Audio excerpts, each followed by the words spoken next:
किसी का वक्त हो रहा है। अरे अजान भी हो गया।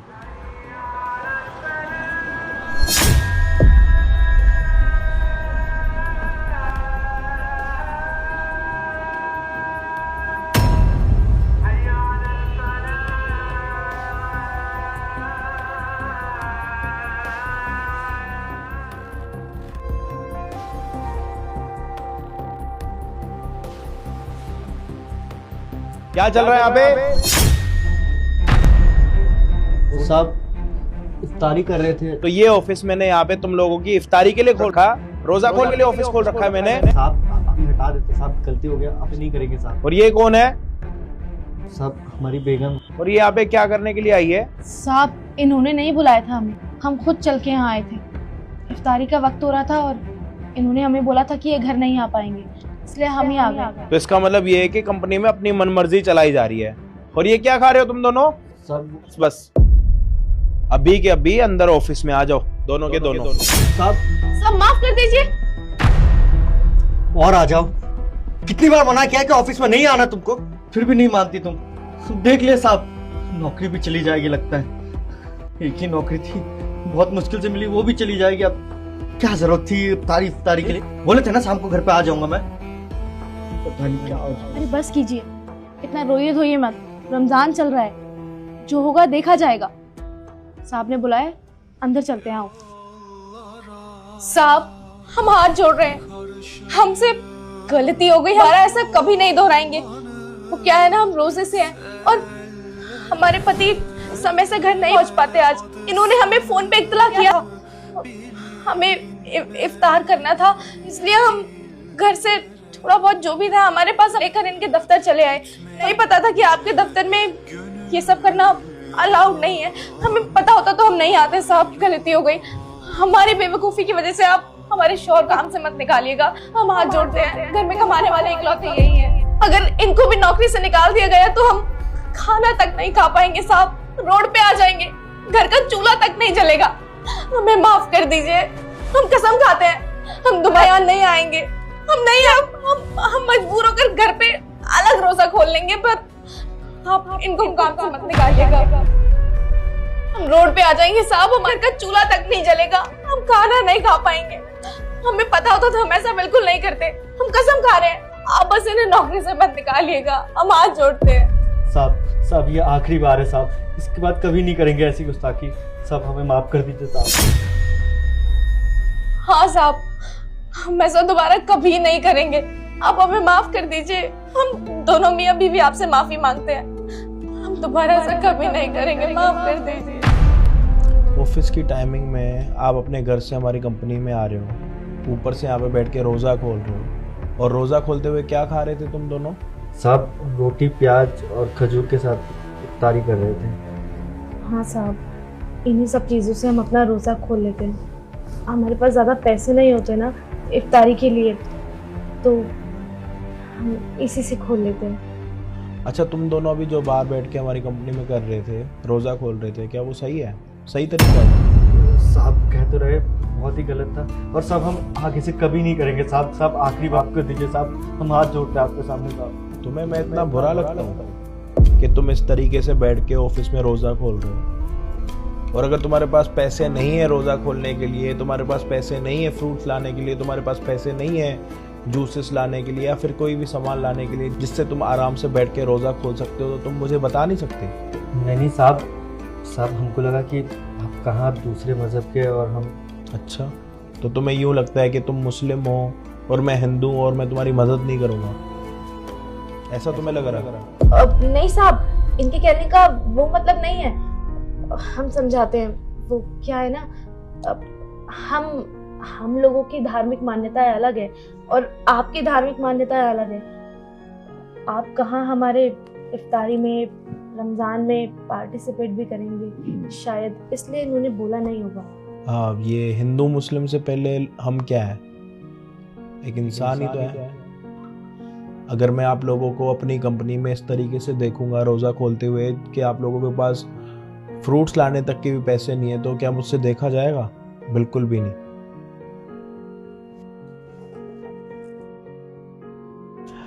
कितने दिनों का रमजान होता? पूरे महीने का होता है रमज़ान, और हाँ अभी शुरुआती दिन है। मतलब पूरा महीना आप लोगों का रमज़ान चलेगा और अभी शुरुआत के दिन है, जी साहब। तो पूरा महीना ऐसे ही रोज़ा खोलोगे आप लोग? जी हाँ साहब, मजबूरी है, गुजारा करना पड़ेगा और किसी चीज़ की तो गुंजाइश ही नहीं है। ये लो कुछ पैसे।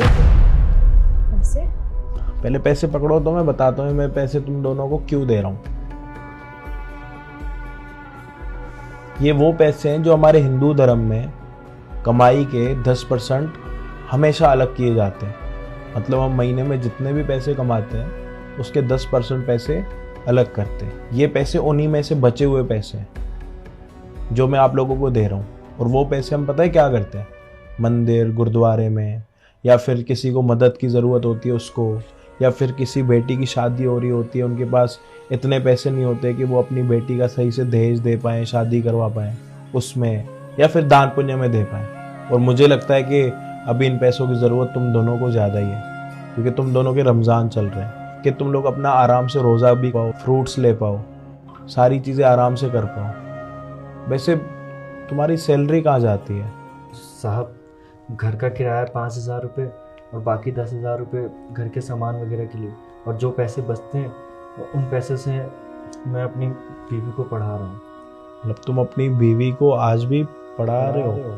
जी हाँ साहब, हम टीचर की पढ़ाई कर रहे हैं, हम पढ़ना चाहते हैं। हमारा शुरू से ही एक सपना था, शादी से पहले से, कि हम पढ़ लिख के अध्यापिका लगे और अपने देश के बच्चों का भविष्य सुधारें। और एक औरत का पढ़ना मतलब एक पीढ़ी तक का सुधर जाना। तो हम भी ये चाहते हैं कि हमारी जो आने वाली औलाद हो वो भी पढ़ी लिखी हो और अपने उज्जवल भविष्य को खुद अपनी आंखों से देखे। मेरे शौहर तो सिक्योरिटी गार्ड है, पर इन्होंने कभी हमें पीछे नहीं रखा, हमेशा अपने कंधे से कंधे मिला के रखा है और अपने से ऊपर ही इज्जत देते हैं हमें। कम पैसों में भी गुजारा करने के बावजूद हमें पढ़ाने की हिम्मत रखते हैं। हम चाहते हैं कि हम पढ़ लिख कर अपने शौहर को और अपने होने वाले बच्चों को अच्छा भविष्य दें। यार ये सुन के तो बड़ा अच्छा लगा कि तुम खुद एक सिक्योरिटी गार्ड होके अपनी पत्नी को पढ़ा रहे हो।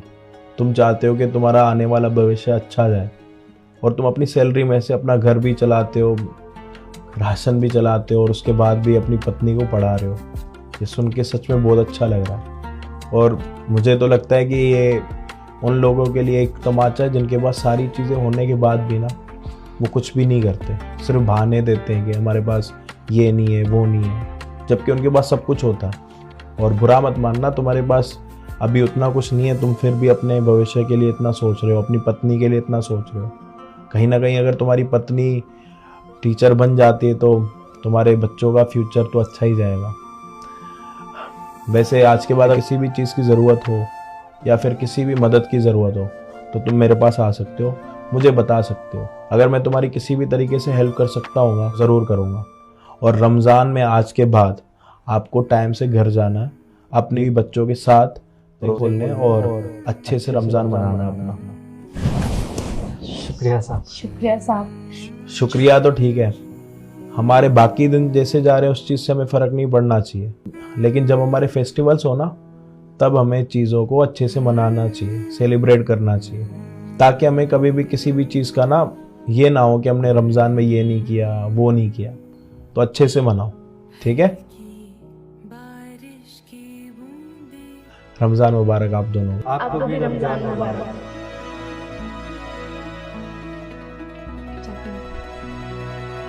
सर बुरा ना माने तो एक बात बोलूं? हाँ बोलो। आज मेरी नज़रों में ना आपके लिए और इज्जत बढ़ गई है। मेरा मतलब हमारी कंपनी में आपका स्टाफ के साथ कितना अच्छा बर्ताव है ये तो हम सब जानते हैं, और आप कितने हेल्पफुल है ये भी जानती थी। लेकिन सर आज ना मैंने आपसे एक लेसन सीखा है। सर आज के ज़माने में लोग हिंदू मुस्लिम में कितने उलझे हुए हैं, और फिर भी आपने ये सब ना सोच के उनकी मदद करी। बट सर आपने क्या ये सोचा है अगर मुझे दिवाली पे मदद की ज़रूरत होती तो क्या वो मेरी मदद करते? एक बात बोलूं शीतल, अगर दिवाली पे किसी हिंदू भाई को ज़रूरत हो, अगर मुस्लिम भाई उसकी मदद ना भी करे तो क्या हो गया?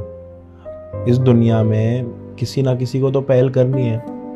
अब मेरी आंखों के सामने कोई बंदा अपना फेस्टिवल अच्छे से नहीं मना पा रहा, वो चीज़ मैं तो नहीं देख सकता।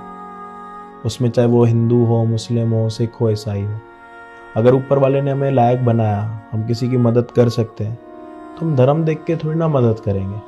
और वैसे भी मदद करने की शुरुआत कहीं ना कहीं से तो करनी पड़ेगी। क्या पता ये पहल आज हमसे ही हो रही हो। आज हमने पहल कर दी, अगली बारी उनकी। अगर ऊपर वाले ने हमें इतना लायक बनाया तो हम क्या धर्म देख के किसी की मदद करेंगे? धर्म देख के मदद नहीं की जाती। असली इंसानियत वही होती है कि अगर हम किसी मजबूर को देख रहे हैं ना, तो हमें उसकी मदद करनी चाहिए, वो भी बिना धर्म पूछे। और पहल हमने कर ली, अब आपकी बारी। रमजान मुबारक आप सभी। हैप्पी होली। क्या कर रहा है तू?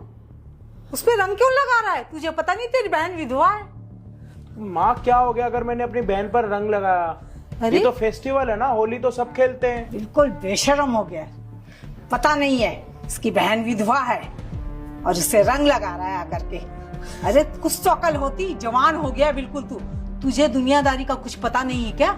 माँ क्या हो गया? आज तो होली, और होली तो सब खेलते हैं। सब मनाते हैं, लेकिन विधवा औरतें नहीं मनाती हैं। विधवा की जो जिंदगी होती है ना, बेरंग हो जाती है। वो सफेद कपड़े पहनती है, रंगीन कपड़े नहीं पहन सकती वो। ये परंपरा जो है ना, सदियों से चली आ रही है। और हम जिस समाज में रहते हैं ना, उस समाज में हमारी नाक कट जाएगी जब लोगों को पता चलेगा कि इसकी विधवा बेटी, तुम्हारी विधवा बहन रंग लगा रही है, रंगीन कपड़े पहन रही है। अरे कुछ तो अकल होनी चाहिए, तू भी इसी दुनिया में रहता है। हाँ, मुझे समाज से कोई फर्क नहीं पड़ता, मैं तो अपनी बहन के साथ ही होली खेलूंगा। तो छोड़ इसका हाथ। एक बार होली आती है, तुझे दिख नहीं रहा है? तेरी बहन विधवा है, विधवा। तो विधवा इसका मतलब ये थोड़ी ना कि वो जिंदगी भर ऐसे बैठी रहेगी, अपनी जिंदगी नहीं जिएगी क्या वो? आप कौन से जमाने में जी रहे हो? जब मैं शादी हुई थी, मेरी सास ने मुझे समझाई थी कि ये परंपरा है हमारी, और मैं भी अपनी बेटी को वही समझा रही हूँ। अरे कोई बात नहीं माँ, मुझे आपसे पूछना ही नहीं है। मेरे को तो अपनी बहन से पूछना है, उसको होली खेलनी है या नहीं खेलनी मेरे साथ। अरे इसका पति नहीं है, उसका मन कैसे करेगा? कोई बात नहीं भैया, मेरी क्या मर्जी, जो मम्मी कहेंगी मैं वही कर लूंगी। बचपन से ना बहन, हम दोनों ने ना एक दूसरे के साथ होली खेली है, और आज अगर मम्मी मना कर रही है तो फिर तुम भी मम्मी का साइड ले रही हो। ये परंपरा जो है ना, सदियों से चली आ रही है। और हम जिस समाज में रहते हैं ना, उस समाज में हमारी नाक कट जाएगी जब लोगों को पता चलेगा कि इसकी विधवा बेटी, तुम्हारी विधवा बहन रंग लगा रही है, रंगीन कपड़े पहन रही है। अरे कुछ तो अकल होनी चाहिए, तू भी इसी दुनिया में रहता है। अरे मम्मी, समाज समाज समाज समाज समाज क्या लगा रखा? समाज क्या दिया है समाज ने हमें? कभी आपने उसकी खुशी के बारे में सोचा? अगर इसका पति इस दुनिया में नहीं है तो उसमें इसकी क्या गलती है? शादी को सिर्फ 2 महीने हुए थे मम्मी, और 6 महीने से घर बैठी हुई है ये व्हाइट कपड़े पहनकर, जिसको आप कोई और दुपट्टा भी ओढ़ने के लिए नहीं देते कि समाज वाले ये बोलेंगे, समाज वाले वो बोलेंगे। होली का त्योहार चल रहा है ना, रंग लगाने तो नहीं दे रहे। आपका कोई एक रिश्तेदार आया ये बोलने के लिए कि तुम जिंदा हो या मर गए, बेटी की अगली शादी कराओगे नहीं कराओगे? अरे मिठाइयां लेके आए हैं, अरे गुलाल तो लेके आते हैं अपने रिश्तेदार। अगर कोई अपनी दुनिया छोड़ के चला जाता है तो दूसरे रिश्तेदार घर पर गुलाल लेके तो आते हैं ना, फूल लेके तो आते हैं। कौन है आपका रिश्तेदार? मुझे तो कहीं नहीं दिख रहा। कोई आया? अरे कोई रिश्तेदार आया है क्या हमारे घर पर? हद मचा रखी है, रिश्तेदार रिश्तेदार, समाज समाज। कभी उसकी इस खुशी के बारे में सोचो। 100 बारी आपको बोलती रही कि मुझे शादी नहीं करनी, नहीं करनी, नहीं करनी, मम्मी नहीं करनी। मुझे तो उस दिन के ऊपर ना अफसोस हो रहा, ना वो दिन आता, ना आप रिश्ता पक्का करते, ना आज मेरी बहन ना विधवा होती। सारी खुशियां छीन रखी आपने उसकी। बात कर रहे हो समाज की? कितने साल हो गए आपको? कोई आया आपके घर में कि तेरा पति नहीं है, तेरे को खर्चा पानी चाहिए तो बता? कौन चलाता है घर? अरे घर के बड़े आप हो, लेकिन काम तो मैं करता हूं। पहले काम मेरी बहन भी तो करती थी, हम दोनों मिलके ही तो घर चलाते थे। आया कभी समाज आपके पास के लो जी रोटी के लिए आटा ले लो, दाल ले लो? कोई आया आपके पास? कोई नहीं आया होगा जी, हमारे पीछे भी नहीं आया होगा मम्मी जी। और आप बात कर रहे हो ना जिस समाज के बारे में, जब इसका पति ये दुनिया छोड़ के गया था ना, तो इसके ससुराल वालों ने ना इसको घर से धक्के मार के निकाला था। और उन्होंने पता है क्या बोला था? कि हम एक विधवा को अपने घर पर नहीं रख सकते। अगर इस लड़की की, ये तो हमारी बहन है ना, लड़की तो है। अगर इसकी जगह कोई लड़का होता, क्या कर रहा होता बताओ मैं आपको, मैं बता दूं आपको, कहीं ना अभी होली के दिनों में ना दारू पी रहा होता, नशे कर रहा होता। बोलना नहीं चाहिए, किसी और लड़कियों के साथ होता, क्या पता शादी करके बैठा होता। लेकिन आपने ना मेरी बहन से पूरी खुशियां छीन रखी हैं।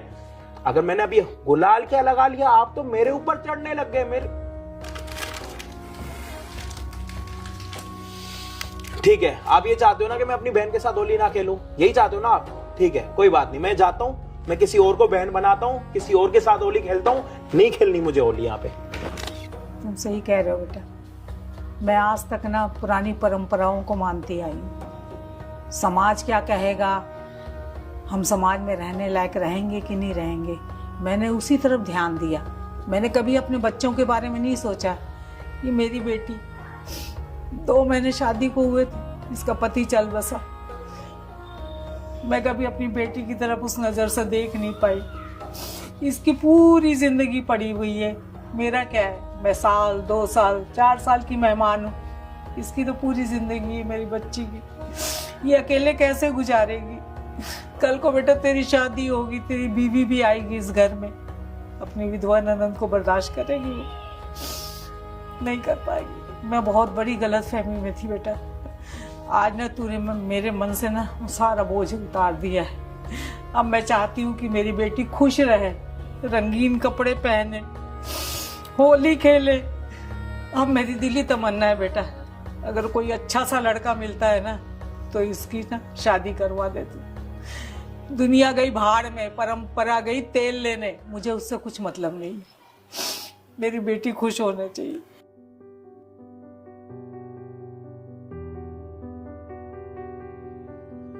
बेटा मुझे भी ना थोड़ा सा रंग दे। आज मैं ना अपनी बेटी की जिंदगी ना रंगों से भर दूंगी। इसकी जिंदगी की शुरुआत होगी रंगों से। मेरी बेटी अब रंगीन कपड़े पहनेगी। ला बेटा मुझे रंग दे। चलो मम्मी। खुश रह मेरी बच्ची, तेरी जिंदगी में बहुत रंग भर। मुझे भी लगा।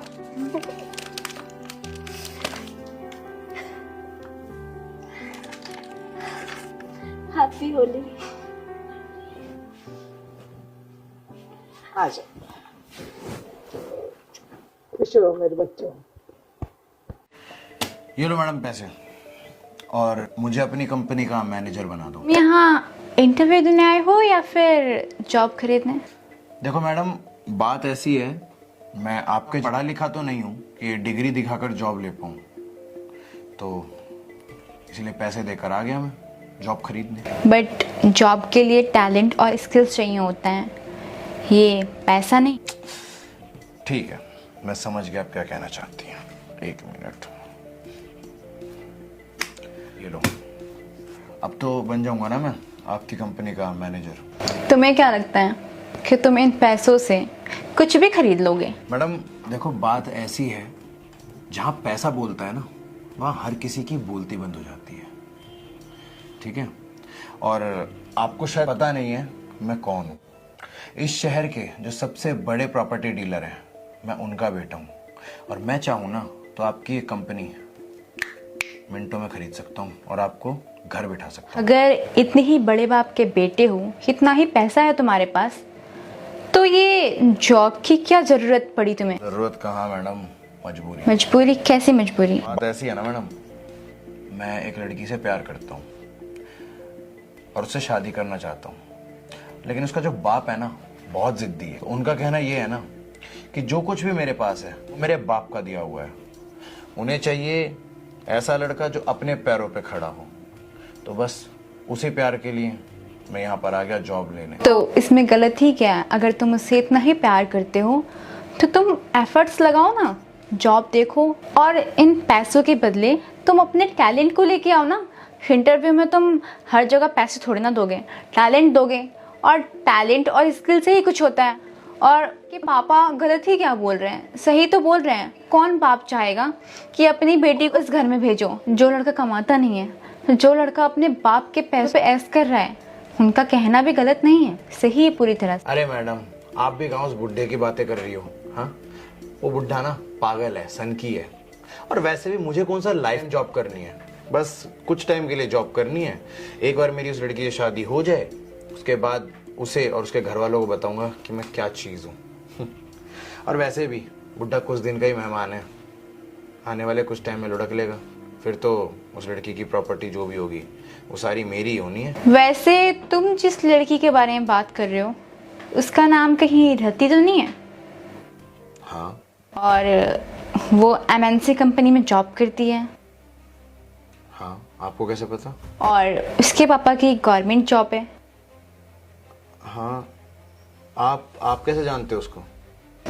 वो क्या है ना, जिसकी आप बातें कर रहे हैं ना, रति, वो मेरी बहन है।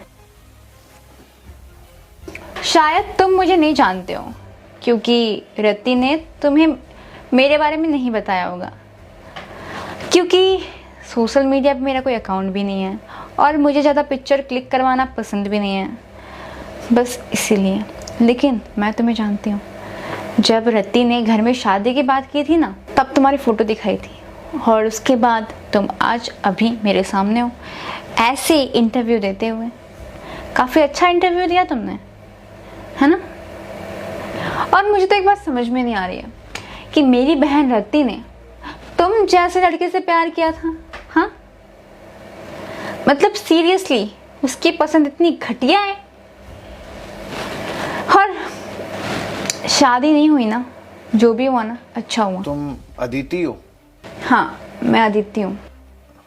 तो ये बात तुमने मुझे पहले क्यों नहीं बताई? अगर मैं तुम्हें ये बात पहले बता देती तो तुम्हारी ये घटियापंती असलियत मेरे सामने कैसे आती, हाँ? और एक बात मुझे समझ में नहीं आ रही है, मेरी बहन रति ने तुम्हें कैसे पसंद किया? आई थिंक उसे ना तुम्हारी असलियत के बारे में मालूम ही नहीं होगा। और ये जो तुम मेरे पापा के बारे में अनाप शनाप इतनी देर से बोल रहे थे ना, उससे तो मुझे समझ में आ गया कि तुम्हारा कैरेक्टर कैसा है। और तुम्हें पता है एक बात, अगर हम किसी से प्यार करें ना, तो हम सिर्फ उससे ही प्यार नहीं करते, उससे जुड़े हर एक वो इंसान जिससे उसका रिश्ता है, उस सबसे हम प्यार करते हैं, उन सबके साथ हम अच्छे से रहते हैं। और ना मैं बहुत खुश हूँ कि तुम जाने अनजाने में मेरी ही कंपनी में आ गए इंटरव्यू के लिए, सीरियसली। और तुम्हारी ये जो असलियत है ना मेरे सामने आ गई, वरना मेरी बहन रोती गाती और फिर हम लोग शादी के लिए मान जाते हैं। एक्चुअल में ना जो होता है ना अच्छे के लिए होता है। देखो, जो हुआ अच्छे के लिए हुआ। और अब मुझे समझ में आ गया, तुम मेरी बहन से प्यार नहीं करते थे, उसकी प्रॉपर्टीज से प्यार करते थे, उससे नहीं। मैं अपनी बहन को ना पूरी जिंदगी कुंवारी रख लूंगी, लेकिन तुम जैसे इंसान से उसकी शादी हरगिज नहीं करने दूंगी। Aditi, I am so sorry. Excuse me, Aditi नहीं, अदिति मैम, ठीक है? और किस सॉरी की बातें कर रहे हो? तुम्हें सॉरी बोलने भी आता है? हाँ, तुम्हें तो अपने इस पैसों का घमंड है ना, इस पैसों का। और तुम क्या बोल रहे थे? वो जो बुढ़ा है वो कुछ दिनों का मेहमान है, उसके बाद सारी प्रॉपर्टी तुम्हारे नाम हो जाएगी। सपने में भी मत सोचना, क्योंकि प्रॉपर्टी तो दूर की बात है और शादी भी बहुत दूर की बात है। मेरी बहन अब तुमसे मिलेगी तक नहीं, तुमसे बात तक नहीं करेगी। हाँ, ये बात समझ में। और ये जो मेरे पापा ने कहा था ना कि तुम्हारे जैसे लड़के मेरी बेटी को डिजर्व नहीं करते हैं, सेम वही बात आज मैं बोलती हूँ कि तुम जैसा इंसान ना मेरी बहन को डिजर्व नहीं करते हो। हाँ, ये बात समझ में। और तुम इन पैसों को उठाओ और निकल जाओ यहाँ से। जाओ उस बाप के पास जिस बाप के पैसे पे तुम बहुत ऐश करते हो, जिस बाप के पैसे पे तुम्हें बहुत घमंड है ना? अब निकल जाओ यहाँ से। और अगली बार से ना कहीं इंटरव्यू के लिए जाना ना, तो ये पैसे नहीं, टैलेंट और स्किल्स लेके जाना। आई बात समझ में? और जाओ यहाँ से, वरना मुझे गार्ड्स को बुलाने पड़ेंगे।